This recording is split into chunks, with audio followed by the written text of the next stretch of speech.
Welcome all my dear student on our YouTube channel LLTC पंडवा। तो चलिए आज से हम आप लोग का मैथ का सिलेबस स्टार्ट कर रहे हैं। ठीक है, तो मैथ में आप लोग को सिर्फ दो बुक पढ़ना है, एक RS अग्रवाल और दूसरा NCERT। तो सबसे पहले हम लोग स्टार्ट करेंगे RS अग्रवाल को बुक को। ठीक है, तो RS अग्रवाल में सबसे पहले हम लोग स्टार्ट करेंगे सीक्वेंसेज एंड सीरीज को। सीक्वेंसेज एंड सीरीज ये थोड़ा बहुत आप लोग पहले से भी पढ़े हैं क्लास 10th में AP के नाम से। ठीक है, तो शुभारंभ करते हैं एक्सरसाइज सीक्वेंसेज एंड सीरीज का। ठीक है, तो हेडिंग लगाते हैं सीक्वेंसेज एंड सीरीज।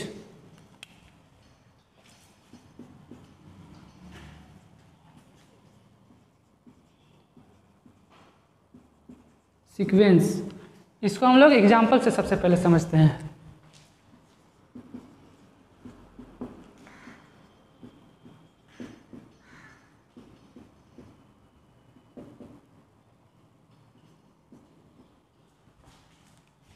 एक नंबर है 2, 5, 8, 11 और नेक्स्ट टर्म इसका पूछ रहा है क्या है, क्या होगा। ठीक है, तो नंबर को देखिए किस ऑर्डर में अरेंज है। 2 + 3 5 हो रहा है, 5 में फिर 3 ऐड कर रहे हैं तो 8 आ रहा है, 8 में फिर 3 ऐड कर रहे हैं तो 11 आ रहा है। तो नेक्स्ट टर्म पूछ रहा है, तो नेक्स्ट टर्म करने के लिए क्या करेंगे, सारा का ऑर्डर देखेंगे, सभी नंबर का ऑर्डर देखेंगे क्या हो रहा है। सब में 3 ऐड हो रहा है तो यहाँ भी हम लोग 3 ऐड करेंगे तो नेक्स्ट टर्म क्या आ जाएगा 14। ठीक है, कोई भी नंबर होगा, नंबरों का समूह होगा जो एक खास ऑर्डर में अरेंज होगा उसी को क्या बोलेंगे, सीक्वेंस बोलेंगे। ये ऑर्डर जोड़ के भी ला सकते हैं, घटा के भी ला सकते हैं, मल्टीप्लाई करके भी ला सकते हैं और डिवाइड करके भी ला सकते हैं। जैसे कोई एग्जांपल है 1, 4, 16, 64, इसका नेक्स्ट टर्म क्या होगा। ठीक है, तो इसका ऑर्डर देखिए क्या है। 1 में हम लोग 4 से मल्टीप्लाई कर रहे हैं तो 4 आ रहा है, 4 में 4 से फिर मल्टीप्लाई करेंगे तो 16 आएगा, 16 में 4 से मल्टीप्लाई करेंगे तो 64 आएगा। यानी क्या हो रहा है, 4 से मल्टीप्लाई कर रहे हैं नेक्स्ट टर्म लाने के लिए, तो नेक्स्ट टर्म यहाँ क्या आ जाएगा 64 में 4 से मल्टीप्लाई करेंगे, 64 में 4 से मल्टीप्लाई करेंगे कितना आएगा 256। इसी तरह से आप लोग घटा कर भी भागा देकर भी एक सीक्वेंस तैयार कर सकते हैं। तो चलिए हम लोग इसको एग्जाम्पल के तौर पर डिफाइन करते हैं सीक्वेंस को। यानी succession of number which are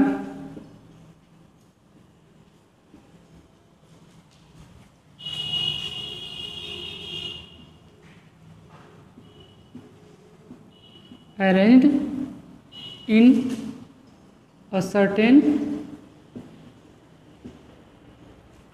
या फिर डिफिनिट ऑर्डर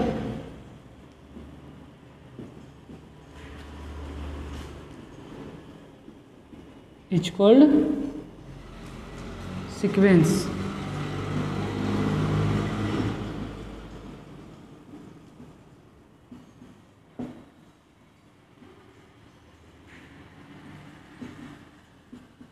क्या है, succession of number which are arranged in a certain या definite order is called sequence.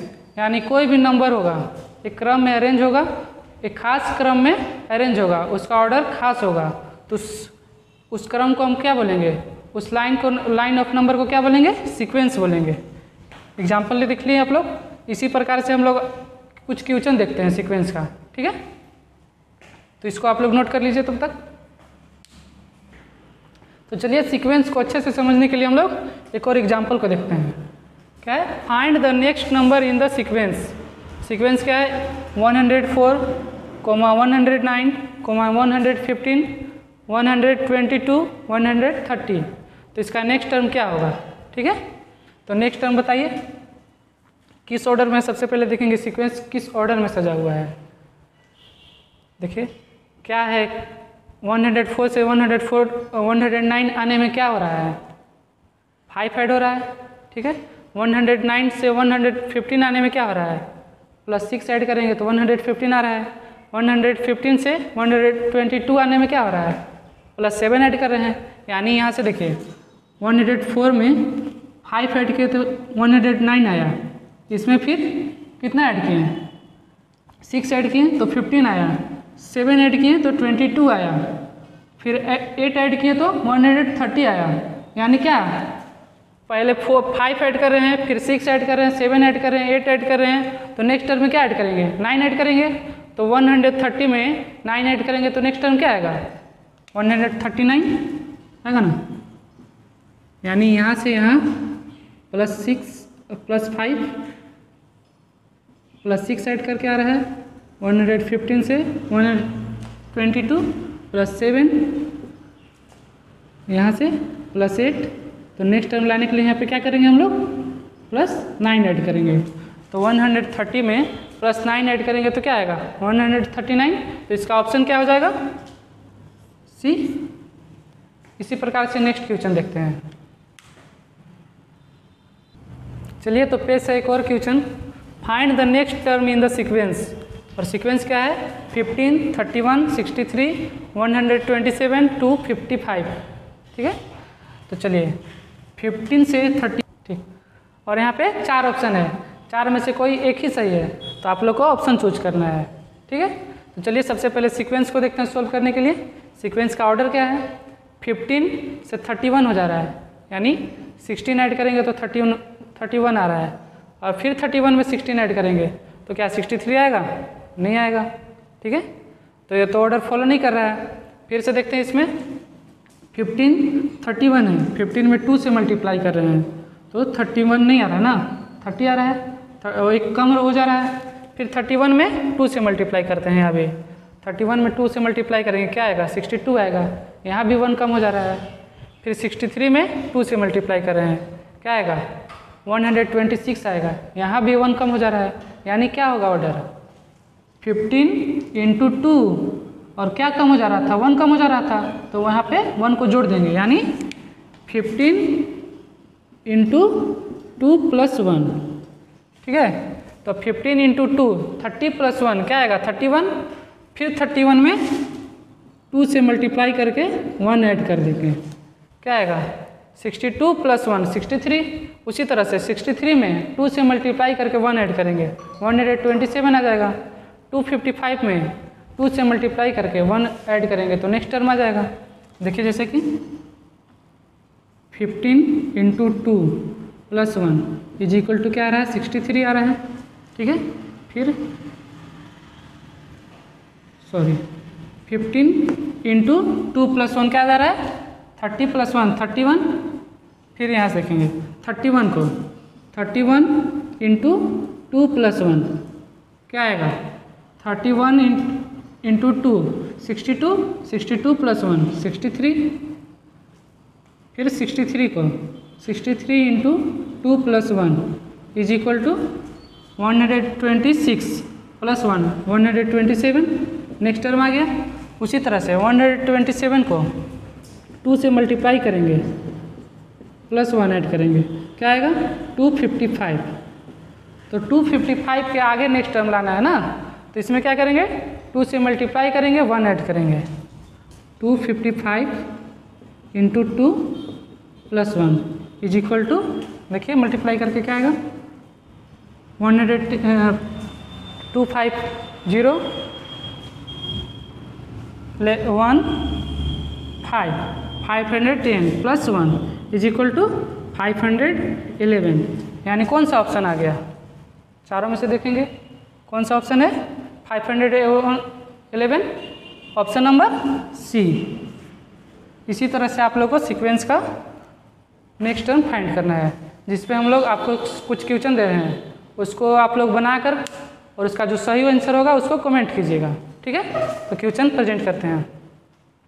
तो देखिए 4 क्वेश्चन है, इसको आप लोग अच्छे से सोल्व कीजिएगा, और जो भी सही ऑप्शन आएगा उसको कमेंट कीजिएगा। जैसे फर्स्ट का अगर आएगा बी आएगा ऑप्शन, ठीक है, तो क्वेश्चन यहाँ लिखेंगे फर्स्ट, और फर्स्ट का बगल में ऑप्शन लिख देंगे बी। ठीक है, सेकेंड का अगर सी आता है तो सेकेंड और बगल में लिख देंगे सी। इसी तरह से जो भी सही आंसर आएगा उसको कमेंट कीजिएगा आप लोग। ठीक है, अब चलते हैं सीरीज पे। चलिए तो हम लोग कौन सा चैप्टर पढ़ रहे हैं, सीक्वेंसेज एंड सीरीज। तो सीक्वेंसेज को तो समझ लिए, अब समझते हैं सीरीज क्या है। ठीक है, तो सीरीज कुछ और नहीं, बस सीक्वेंस के हर एक टर्म को हम लोग ऐड कर देंगे तो वही क्या आ जाएगा सीरीज। यानी जो सीक्वेंस था हम लोग एग्जाम्पल लिए थे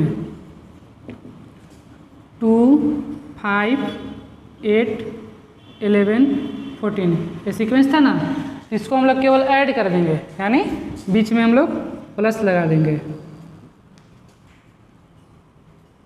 क्या आ जाएगा, यही इसी को हम लोग बोलेंगे सीरीज। यानी एक और एग्जांपल ले लेते हैं, 1 + 4 + 16 + 64 + 20 256 ये क्या है, सीरीज है। मतलब सीक्वेंस के हर एक टर्म को हम लोग जोड़ देते हैं तो क्या हो जाता है, सीरीज। उसी प्रकार से हम लोग इसको डिफाइन करते हैं सीरीज को।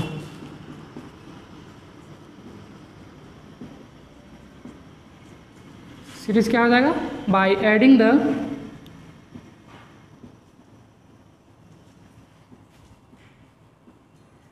टर्म ऑफ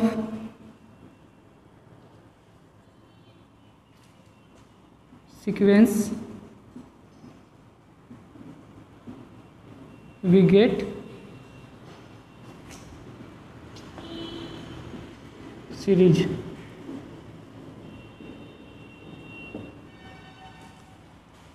यानी क्या हो गया, सीक्वेंस के हर एक टर्म को हम लोग अगर ऐड कर देते हैं वो क्या हो जाएगा, सीरीज। ठीक है, और सीक्वेंस और सीरीज फाइनाइट भी हो सकता है और इनफाइनाइट भी हो सकता है। अगर इनफाइनाइट हम लोग को शो करना है, यहाँ क्या करेंगे, प्लस और 3 डॉट दे देंगे, तो क्या हो गया, इनफाइनाइट, यानी आगे भी बढ़ रहा है।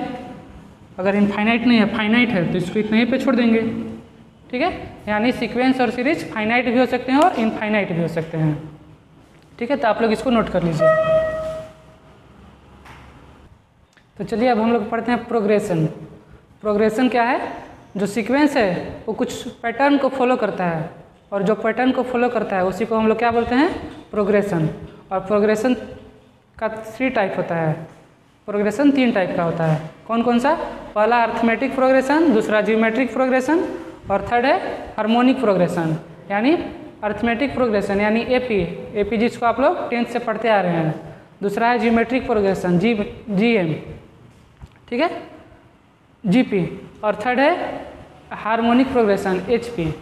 यानी तीनों को हम लोग पढ़ेंगे बारी बारी से। तो सबसे पहले हम लोग प्रोग्रेशन को डिफाइन कर लेते हैं। क्या होगा progression, sequence follows a certain pattern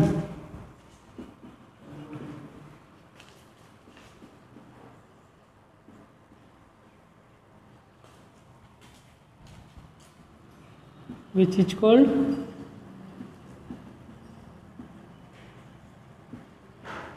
progression।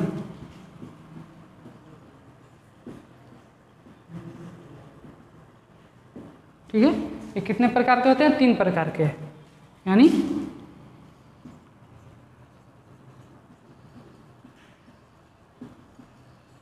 Progression are of 3 type.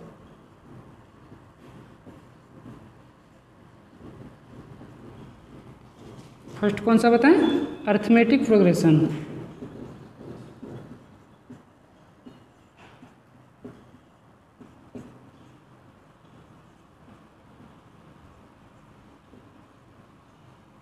इसी को शॉर्ट में क्या लिखते हैं, एपी। सेकेंड है जियोमेट्रिक प्रोग्रेशन।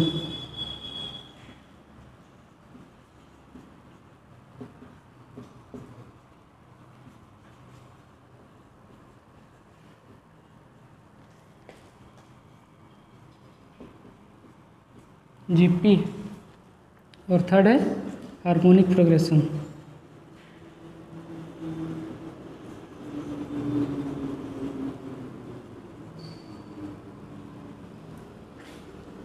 एचपी। ठीक है, तो तीनों को हम लोग बारी बारी से पढ़ेंगे। सबसे पहले स्टार्ट करते हैं अर्थमेटिक प्रोग्रेशन, एपी। ठीक है, जो कि बहुत ही इंटरेस्टिंग होने वाला है।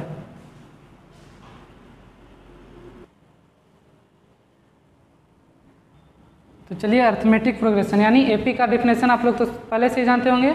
क्या आता था, कोई भी सीक्वेंस होता था जिसमें कोई भी 2 टर्म ले लेते थे कहीं से भी, उन दोनों का टर्म का जो डिफरेंस होता था, कॉमन डिफरेंस, वो हमेशा सेम होता था। तो उसी को क्या बोलते थे, वो सीक्वेंस एपी में होता था। तो चलिए उसी को डिफाइन करते हैं यहाँ पे। The sequence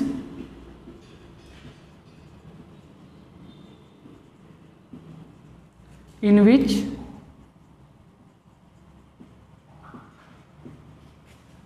the difference of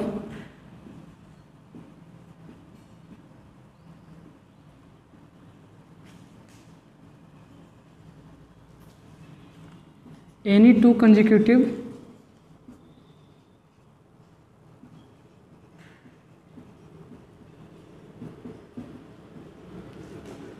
term be always constant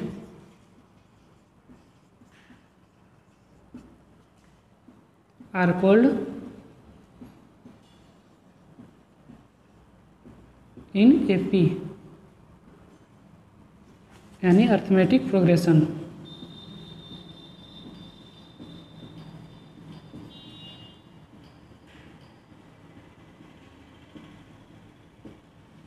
क्या है?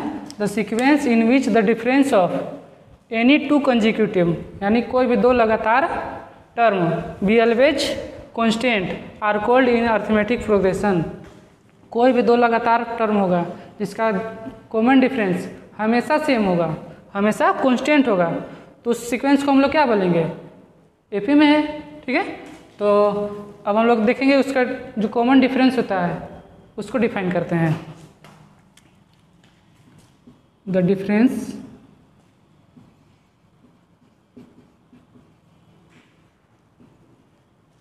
Between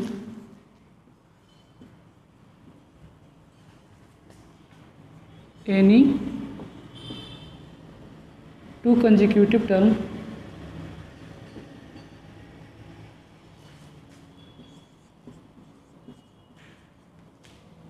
are called common difference।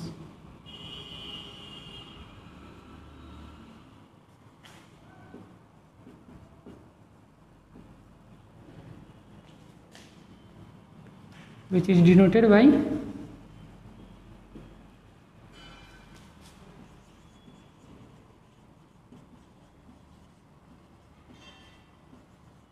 D, small d। ठीक है, the difference between any two consecutive term are called common difference.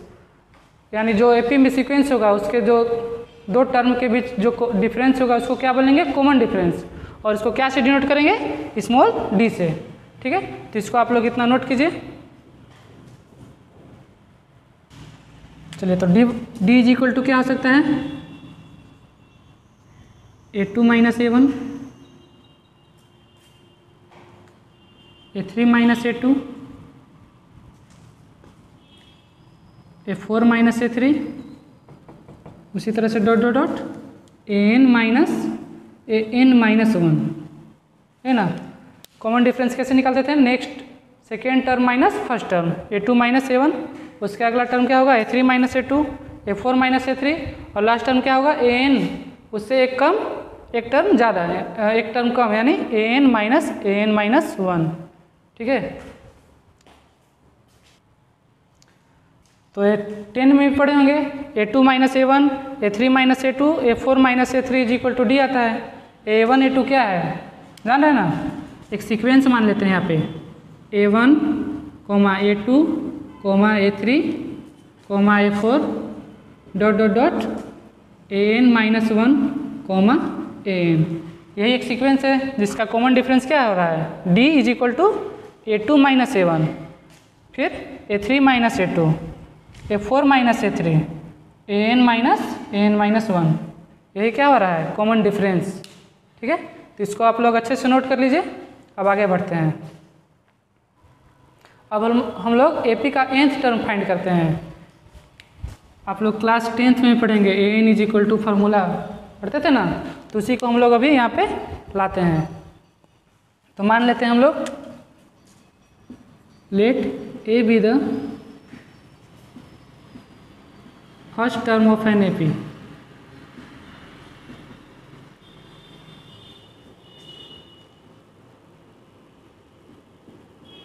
and D be the common difference।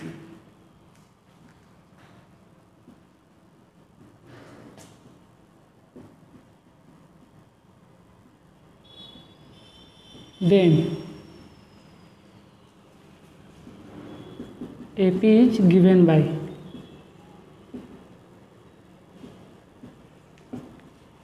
क्या है, मान लिए A be the first term of an AP, A क्या है यहाँ पे AP का फर्स्ट टर्म है, and D be the common difference, और इस AP का कॉमन डिफरेंस क्या है D है, तो AP क्या हो जाएगा फर्स्ट टर्म यानी A, दूसरा टर्म लाने के लिए क्या करेंगे प्लस D ऐड करेंगे, तीसरा टर्म लाने के लिए A प्लस 2D, ठीक है। उसी तरह से फोर्थ टर्म लाने के लिए A plus 3D plus dot dot dot, ठीक है। अब हम लोग किसी भी टर्म का कॉमन डिफरेंस निकालेंगे, देखिए A plus D minus A करेंगे, यहाँ भी D आएगा, A plus 2D minus second term minus A plus 2D minus A plus D, ठीक है। तो यहाँ से भी हम लोग कॉमन डिफरेंस निकालेंगे, A प्लस 2D ब्रैकेट हटेगा माइनस A और प्लस माइनस माइनस D, ठीक है। A कैंसिल हो जाएगा, 2D minus D is equal to D। उसी तरह से किसी भी टर्म का कॉमन डिफरेंस निकालेगा ऑलवेज D आएगा, कांस्टेंट आएगा, ठीक है। तो चलिए इसी प्रकार से हम लोग फार्मूले को लाते हैं। यहाँ से मान लेते हैं फर्स्ट टर्म ऑफ AP क्या हो जाएगा,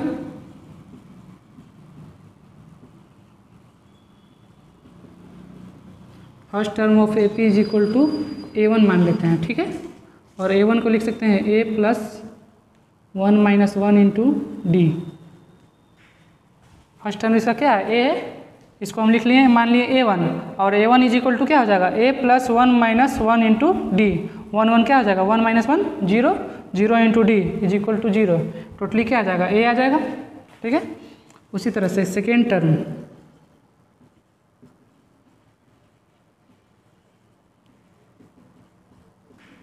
A2 इज इक्वल टू क्या हो जाएगा A plus 2 minus 1 into D, क्या था सेकेंड टर्म यहाँ पे A प्लस D, A2 इसको मान लिए हैं, A2 इज इक्वल टू क्या आना चाहिए A प्लस D, तो इसको सॉल्व करके देखिए A प्लस 2 माइनस 1 यानी A प्लस D आ गया सेकेंड टर्म। उसी तरह से थर्ड टर्म लाने के लिए क्या करेंगे, थर्ड टर्म ऑफ AP इसको मान लेते हैं A3 इज इक्वल टू क्या हो जाएगा A plus 3 minus 1 into D यानी A plus 2D, A plus 2D यहाँ पे थर्ड टर्म है।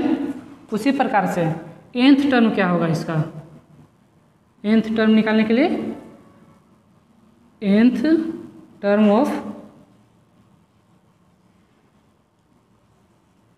AP इज इक्वल टू, इसको क्या से डिनोट करेंगे AN से, is equal to A plus, यहाँ देखिए 1 था तो 1 माइनस 1 इंटू D, बाकी तो सेम था, यहाँ डिफरेंट क्या हो रहा है चेंज क्या कर रहा है, ए वाला टर्म जो ब्रैकेट के अंदर वही चेंज हो रहा है। यहाँ 1 था तो 1 माइनस D, 2 था तो 2 माइनस 1 इंटू D, 3 था तो 3 माइनस 1 इंटू D, तो यहाँ पे क्या हो जाएगा n है तो n माइनस 1 इंटू D, यानी क्या हो गया an is equal to formula A plus n minus 1 into D, यही है फार्मूला nth टर्म फाइंड करने का, ये हर जगह सूटेबल होगा। यानी n इज इक्वल टू क्या हो गया A plus n minus 1 into D, ठीक है। इसको नोट कर लीजिए आप लोग।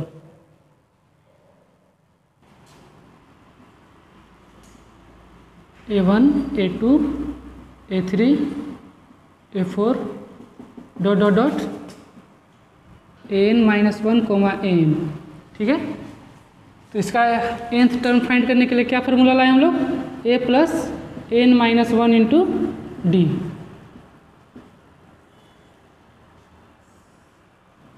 ये फार्मूला हम लोग फर्स्ट टर्म से nth टर्म फाइंड करने के लिए ले रहे हैं, ठीक है। तो अब हम लोग का nth टर्म फाइंड करना होगा, अगर लास्ट टर्म से इधर से कोई भी टर्म फाइंड करना होगा तो उसके लिए एक फार्मूला अलग होता है। चलिए उसको भी देख लेते हैं। टू फाइंड द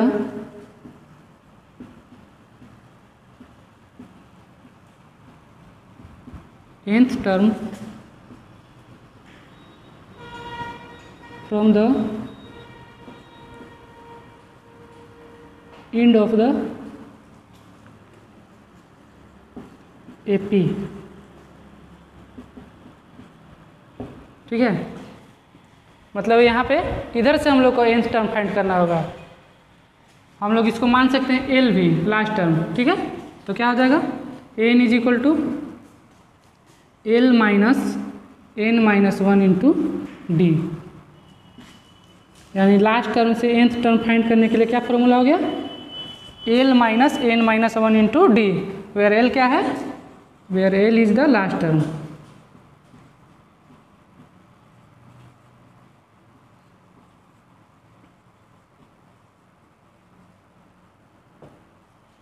ठीक है, इसको आप लोग नोट कर लीजिए।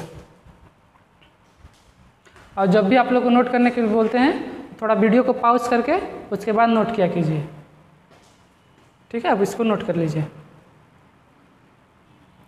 ठीक है। तो आज के लिए इतना ही रहने देते हैं और नेक्स्ट क्लास में हम लोग एक्सरसाइज को स्टार्ट करेंगे। तो आप लोग के पास अगर RS अग्रवाल बुक है या नहीं भी है तो हम लोग सारे क्वेश्चन को यहाँ लिखेंगे, ठीक है। उसको आप लोग सॉल्व कीजिएगा। तो आप लोग तैयार होके आइएगा, इसको अच्छे से देख लीजिएगा। नेक्स्ट क्लास में हम लोग एक्सरसाइज को स्टार्ट करेंगे, ठीक है। धन्यवाद।